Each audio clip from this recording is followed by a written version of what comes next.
O projeto de lei número 231/2024 foi aprovado por unanimidade das vereadoras e vereadores, com ausência da vereadora Gladys Frisso, ausência do vereador professor Zanquim, ausência do vereador Scalco.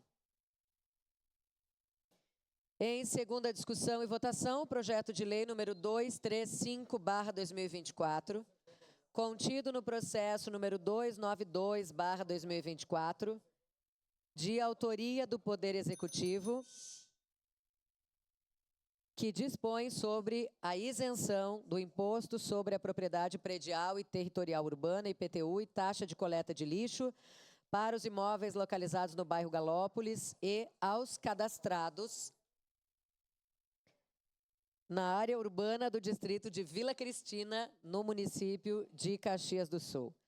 Relator é o vereador Wagner Petrini. Com a palavra o relator. Senhora presidente, peço a dispensa por ter feito a leitura na sessão anterior. Pedido acatado, dispensa da leitura concedida. Em discussão. Encerrada a discussão, em votação, solicito às vereadoras e vereadores que, a partir deste momento, registrem os seus votos. Voto sim, senhora presidente. Vereador Também voto Lucas sim, Carinhato, ao microfone, vota sim. Vereador Rafael Bueno, vota sim. Vereador Felipe Gremelmaier, que nos acompanha remotamente, como vota? Sim. Voto favorável. Vereador Felipe Gremelmaier.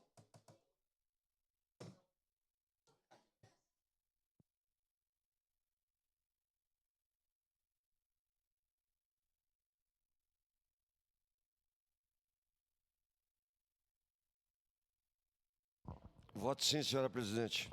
Vereador Cadori, vota sim. Vereadora Gladys Frisso, que nos acompanhava remotamente, não está online. Então, encerrado o registro dos votos, encerrada a votação.